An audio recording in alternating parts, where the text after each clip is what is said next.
নমস্কাৰ নতুন এটা ভিডিঅ'লৈ আপোনালোক সকলোকে পুনৰবাৰ স্বাগতম জনাইছোঁ যিসকলে পলিটেকনিক পঢ়িব বিচাৰে তেওঁলোকৰ কাৰণে এটা গুড নিউজ আহিছে যিসকলে নতুনকৈ আপোনালোকে পলিটেকনিক পঢ়িম বুলি ভাবিছে তো নতুনকৈ আপোনালোকৰ সিট খালী হৈছে অৰ্থাৎ এডমিশ্যনৰ কাৰণে তেওঁলোকে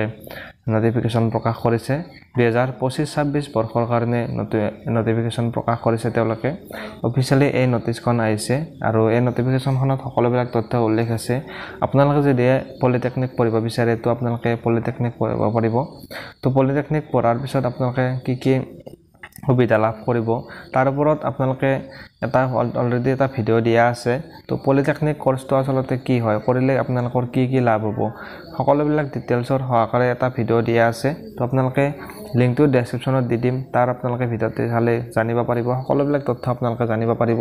আসলতে পলিটেকনিক হয় কি বা পলিটেকনিক কৰিলে আপোনালোকৰ কি লাভ হ'ব জব পোৱাত আপোনালোকৰ চাকৰি লাভ কৰিব না নকৰে সকলোবিলাক তথ্য আপোনালোকে ভালদৰে জানি ল'ব পাৰিব এতিয়া আপোনালোকক যেটো পলিটেকনিকৰ কাৰণে নতুন এডমিশ্যনৰ কাৰণে যেটো নটিফিকেশ্যন প্ৰকাশ কৰিছে তো সেই নটিফিকেশ্যনখনত আপোনালোকৰ ডিটেইলছ বিলাক জনাবলৈ এইটো ভিডিঅ' আপোনালোকৰ মাজলৈ লৈ আহিছোঁ এইটো ভিডিঅ' আপোনালোকে শেষলৈ চালে যিখিনি আপোনালোকৰ ইবাৰ সিট মুকলি কৰিছে আপোনালোকৰ যেহেতু সিম্পল মেট্ৰিক পাছ কৰিলে এপ্লাই কৰিব পাৰে পলিটেকনিকত তো আপোনালোকে ভিডিঅ'টো ধৈৰ্য সহকাৰে শেষলৈ চাই থাকিব সকলোবিলাক ডিটেইলছ আপোনালোকে জানিব পাৰিব গতিকে আপোনালোকে যদি নতুনকৈ আমাৰ চেনেলত প্ৰথমবাৰৰ কাৰণে ভিজিট কৰিছে ফ্ৰেণ্ডছ আপোনালোকে চেনেলটো সাবস্ক্ৰাইব কৰি বেল আইকনটো প্ৰেছ কৰি ৰাখিব কিয়নো এনেকুৱা ধৰণৰ ইনফৰ্মেটিভ ভিডিঅ'বিলাক যেতিয়া দিও আপোনালোকে নটিফিকেশ্যনবিলাক লাভ কৰিবলৈ গতিকে ফ্ৰেণ্ডছ আপোনালোকে চেনেলটো সাবস্ক্ৰাইব কৰি বেল আইকনটো প্ৰেছ কৰি ৰাখিব যিসকল ল'ৰা ছোৱালীয়ে পলিটেকনিক পঢ়িব বিচাৰে তো তেওঁলোকৰ কাৰণে ভাল খবৰ ইতিমধ্যে অসম চৰকাৰৰ ফালৰ পৰা পলিটেকনিক কোৰ্সৰ কাৰণে এডমিশ্যনৰ কাৰণে নটিফিকেশ্যন প্ৰকাশ কৰিছে গভৰ্ণমেণ্ট অফ আসামৰ ফালৰ পৰা যেটো এইটো ষ্টেট গভৰ্ণমেণ্টৰ ফালৰ পৰা আপোনালোকে এই কোৰ্সটো কৰিব পাৰিব তো ইয়াত আপোনালোকৰ যেটো অনলাইন এপ্লিকেশ্যনটো আপোনালোকৰ 19 তাৰিখৰ পৰা আৰম্ভ হ'ব 19 মে তাৰিখৰ পৰা আপোনালোকে এই যেটো অনলাইন এপ্লিকেশ্যন আপোনালোকে এপ্লাই কৰিব পাৰিব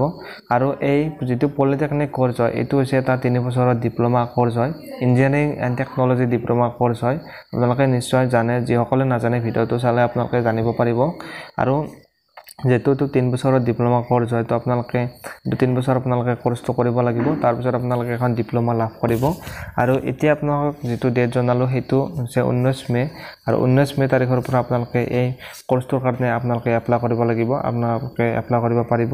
আৰু যেটো লাষ্ট ডেট হেতু হৈছে 7 জুন আপোনালোকে জুনৰ 7 তাৰিখলৈকে আপোনালোকে এপ্লাই কৰিব পাৰিব তো আপোনালোকে নিশ্চয় গম পালে আৰু এইটো বেচটো হৈছে 2025-26 বেচ হয় আৰু যেটো বয়স এপ্লাই কৰিবৰ কাৰণে এবাৰ আপোনালোকৰ কাৰণে এটো ভাল খবৰ যে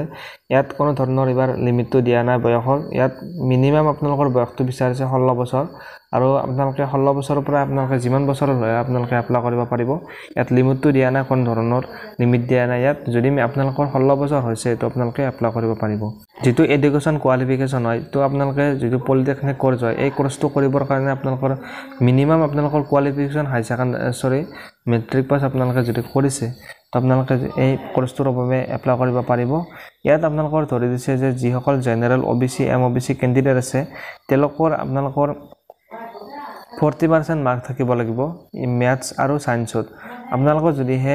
40% মাৰ্ক আছে প্ৰতিখন সাবজেক্টতে আপোনালোকৰ যদি টোটাল মাৰ্কটো যদি 40% কম আছে কিন্তু ম্যাথছ আৰু সায়েন্সত যদি আপোনালোকৰ 40% কৈ আছে তো আপোনালোকে এপ্লাই কৰিব পাৰিব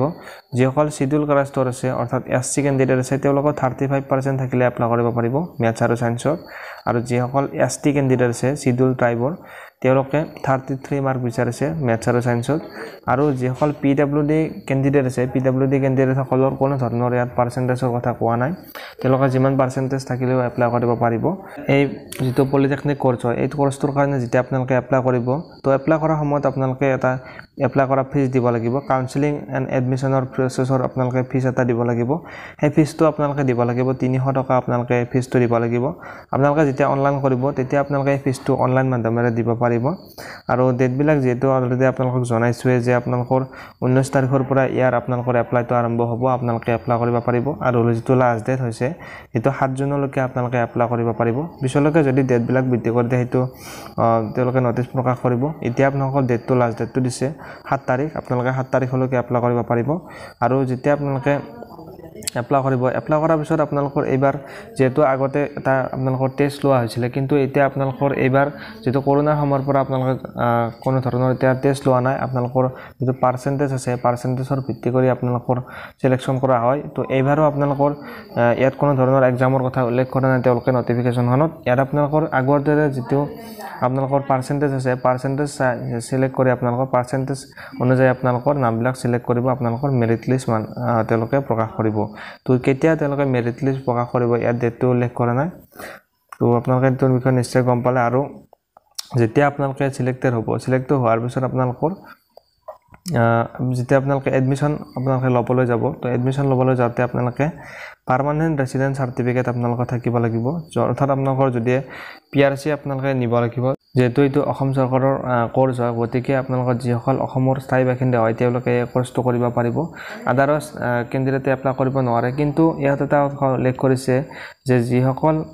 বাহিৰৰ কেণ্ডিডেট আছে তেওঁলোকৰ যেটো মাগদেউতাকে যদি অসমত তেওঁলোকৰ চাকৰি কৰিছে গভৰ্ণমেণ্টৰ চাকৰি যেটো সেন্ট্ৰেল চাকৰি হয় তো আপোনালোকে যদি সেই সেন্ট্ৰেল চাকৰিটো কৰিছে যিসকল মাগদেউতাকে তেওঁলোকৰ লৰাছৰে এই কোৰ্সটো অসমত কৰিব পাৰিব তেওঁলোকৰ কাৰণে এইটো এলাউ আছে তো এইটোৰ বিষয়ে আপোনালোকে নিশ্চয় গম পালে আৰু আপোনালোকে যেটো জনাইছো যে আপোনালোকে এডমিশন লবৰ সময়ত আপোনালোকৰ পিআৰসি খন আপোনালোকে নিব লাগিব অৰ্থাৎ পাৰ্মানেন্ট ৰেসিডেন্স সাৰ্টিফিকেট আপোনালোকৰ স্থায়ী বাসিন্দাৰ প্ৰমাণপত্ৰ তাৰপিছত আপোনালোকৰ যেটো কাষ্টৰ হয় তো আপোনালোকে যদি যিকোনো কাষ্টৰ হয় ওবিসি এসটি এসসি কাষ্টৰ হয় তো আপোনালোকে কাষ্ট সাৰ্টিফিকেট নিব লাগিব